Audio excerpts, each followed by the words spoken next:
টলিপাড়ায় আবারও শোকের ছায়া, গাঢ় অন্ধকার নেমে এলো অভিনেত্রী তথা রাজনীতিবিদ রূপা গঙ্গোপাধ্যায়ের জীবনে। গত 15ই আগস্ট শুক্রবার স্বাধীনতা দিবসের দিন মাতৃহারা হলেন তিনি।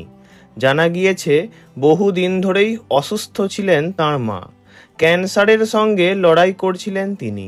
অসুস্থতার কারণে প্রায় বেসরকারি হাসপাতালে ভর্তি থাকতে হতো তাঁর মাকে।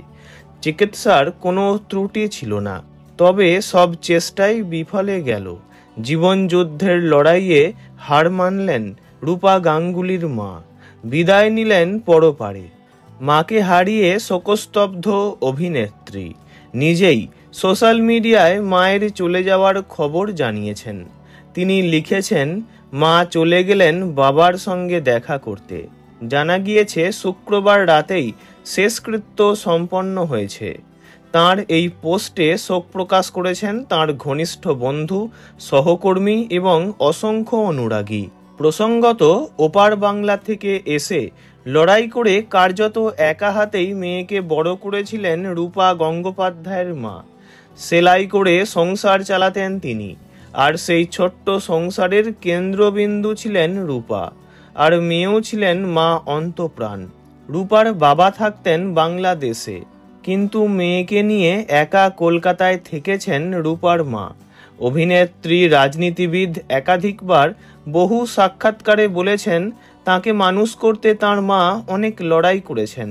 যেহেতু রূপার মা হাতের কাজ ভালো জানতেন, তাই বড়বাজার থেকে কাপড় কিনে এনে পর্দা, কভার, বালিশের কভার, সায়া, ব্লাউজ এসবের পাশাপাশি কাপড়ের পুতুলও তৈরি করতেন। সেলাই করেই সংসার চালাতেন তিনি। পরবর্তীতে লেখাপড়ার ফাঁকে রূপাও মাকে সেলাইয়ের কাজে সাহায্য করতেন। তাই খুব স্বাভাবিকভাবেই মায়ের প্রয়াণে ভেঙে পড়েছেন রূপা গঙ্গোপাধ্যায়। পরপারে যেখানেই থাকুন, ভালো থাকুন ওনার মা। ওনার আত্মার চির শান্তি কামনা করি। ভিডিওটি এইটুকুই। বিনোদন জগতের সব রকম খবরাখবর জানতে চ্যানেলটি অবশ্যই সাবস্ক্রাইব করবেন। ধন্যবাদ।